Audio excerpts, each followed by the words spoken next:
Hello साहब, तिवारी जी के यहाँ से बोल रहा हूँ। अच्छा बताइए। सीए आपके, उन्होंने मेरे को बताया था कि मैं आपको थोड़ा सा फोन करके इन्फॉर्म कर दूंगा। साहब, टाइम है आपके पास? करी तो बात ही थी तिवारी जी से मेरी, वो बता रहे थे टीडीएस वगैरह के नहीं, बारे में। टीडीएस का तो हो गया, टीडीएस का हो गया। मैं आपको सिर्फ इन्फॉर्म, अभी आपकी बुक देख रहा था मैं, तो तिवारी जी बता रहे थे सीए हैं, वो कह रहे थे कि मैं थोड़ा सा आपको बता दूं, जी जी बताइए। क्योंकि वो ऐसा है ना, टैक्स वैक्स का फिर काम फिर लटक गया था सर। नहीं नहीं बताइए। एक सेकंड। 30% टैक्स ये तो पे कर दिया सर हमने आपका, ठीक है सर। जी जी। 10% टीडीएस भी आपका, तिवारी जी ने कहा था टीडीएस। हाँ तो ये तो पता ही है, मेरे को बता दिया था उन्होंने। इसके दो ना फायदे बता रहा था इसको मैं आपके। तो सर 30% जो टैक्स कटा है आपका, क्योंकि सर आपका स्लैब जो है वो 12 लाख से ऊपर है, तो 30% टैक्स कटने का फायदा ये है सर, कम से कम कल को इनकम टैक्स का डंडा तो नहीं होगा। और जो सही है, ये 10% टीडीएस भी आपने इसलिए काटा कि कल को आपको कोई प्रॉब्लम ना हो, ठीक है। है ना। तो सर ये दो फायदे हो गए, मतलब इनकम टैक्स के डंडे से बच गए, दूसरा ये टीडीएस के भी डंडे से बच गए। क्या कहना चाह रहे हो? ये तो मुझे ही पता है। नहीं, मैं नहीं, कम से कम इस जिम्मेदारी से बच गए ना। क्या कह रहे हो यार? सर मैं ये कह रहा हूँ, ये देने के बाद आपके ऊपर से जिम्मेदारी हट गई, आप कल को पागल है कि एक ही बात 30% को पकड़ लिया तूने? मेरे को पता नहीं है ये बात। ये तो पता है सर आपको। तो 30% टैक्स दे दिया तो इनकम टैक्स का डंडा आप पे नहीं पड़ेगा, आपकी जिम्मेदारी खत्म, आप बुरा मत मानिए सर। लेकिन इनका डंडा पड़ गया, ये क्या होगा फिर? यार रोजे रमजान में गालियां दिलवाएगा, क्या रह गया?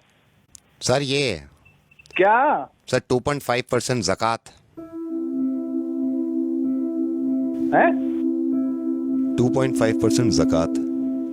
साहब मैं माजरत चाहूँगा कि रोज़े में मैं आपको ज़्यादा बुलवा रहा हूँ, लेकिन ये 30% टैक्स दे दिया आपने, जो कि बहुत अच्छी बात है, क्योंकि एक उसूल है हिंदुस्तान का कि आप अगर 12 लाख से ज़्यादा कमाते हैं तो 30% टैक्स देंगे, और देने के बाद मुतमईन हो जाते हैं इस बात से कि अब कोई जिम्मेदारी आपकी नहीं है, ना ही किसी चीज़ की पेनल्टी पड़ेगी।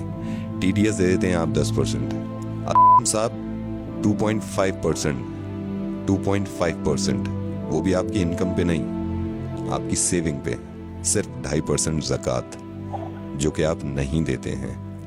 आप बिल्कुल ये मत समझिएगा कि मैं इस चीज़ के लिए शर्मिंदा करना चाह रहा हूँ आपको, मैं नाम तक नहीं बता रहा हूँ भाई। मैं सिर्फ ये कहना चाह रहा हूँ कि अगर आप इनकम टैक्स नहीं देंगे तो उससे ज़ाती तौर पर किसी एक इंसान को परेशानी नहीं होगी, वो हमारे मुल्क की तरक्की के आड़े आता है। लेकिन अगर ज़कात नहीं देंगे, वो भी सिर्फ 2.5%, कोई ना कोई तो अल्लाह ताला ने आप में ये बात देखी होगी, सलाहियत देखी होगी कि ये एक ऐसा बंदा है मेरा जिसको मैं इतना दूं, इतना नवाजूं, और अल्लाह ताला को पूरी उम्मीद होगी देने से पहले कि ये इंशाल्लाह उस पैसे में से ज़कात निकालेगा और उन लोगों की मदद करेगा जो मुस्तहिक हैं, जो परेशान हैं, और ख़ास तौर से इस महीने में, जिस महीने में ज़्यादा से ज़्यादा निकालना चाहिए। मैं माफ़ी चाहूँगा सबसे पहले कि मैं इस तरह आपको फ़ोन कर रहा हूँ। मैं रेडियो मिर्ची से नवेद बोल रहा हूँ असलम भाई, और इस बात की किना मत रखिएगा दिल में, वो आपसे मोहब्बत ही करते होंगे जिन्होंने ये बताया कि आप उन्हें प्लीज समझाइए कि वो ज़कात दिया करें, क्योंकि वो भी ये चाहते हैं कि आपकी आखिरत संभल जाए। फोन मत काटिएगा, मैं छोटी सी बात आपकी इस बच्चे की कराना चाहता हूँ। मैंने फोन पे इनको होल्ड पे रखा हुआ और ये बहुत देर से इंतजार कर रहा है। मैं रेहान, जरा फिर से बताना, तुम्हारी अम्मी ने आज रोजा रखा है? नहीं रखा। रेहान क्यों नहीं रखा रोजा उन्होंने?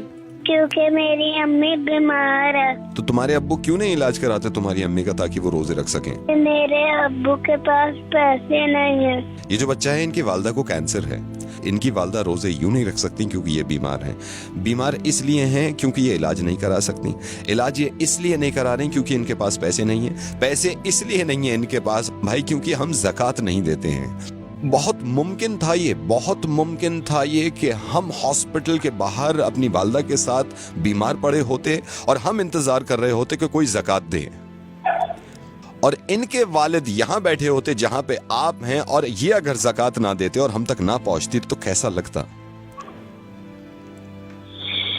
आपके माशाल्लाह 2 मासूम बहुत प्यारे बच्चे हैं, और मैं ये दुआ करूंगा कि इंशाल्लाह बहुत लंबी उम्र हो उनकी और बहुत तरक्की करें वो। टैक्स नहीं देते हम तो कितना घबरा जाते हैं कि नोटिस आ जाएगा इनकम टैक्स की तरफ से। ज़कात नहीं देते हम तो जिसकी माफी नहीं है और उस नोटिस का कोई बदल नहीं होगा। मैं ये नहीं कह रहा हूं कि आप किसको दें, आप जिसको सही समझे, जिसको लगे कि मुस्तहिक है, उसको ज़कात दीजिए। इंशाल्लाह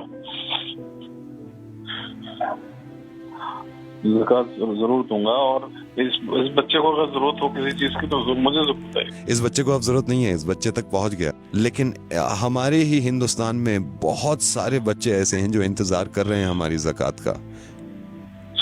अल्लाह ताला अजर दे आपको इस चीज का, आपने अपनी जिम्मेदारी पूरी करी। एक जिम्मेदारी आपकी बन जाती है, ये जो आपने सुना है इस चीज़ को दूसरों तक पहुंचाइएगा और यकीन मानिए इस बात का कि इतने अच्छे कौम में लोग हैं, उनके दिल इतने अच्छे हैं, कहीं ना कहीं वो या तो भूल जाते हैं या थोड़ा सा मिसगाइड हो जाते हैं। इंशाल्लाह ज़रूर लोग एक दूसरे की मदद करेंगे और ज़कात निकालेंगे। मैं इंशाल्लाह फिर आपसे बात करूँगा। अल्लाह हाफिज़।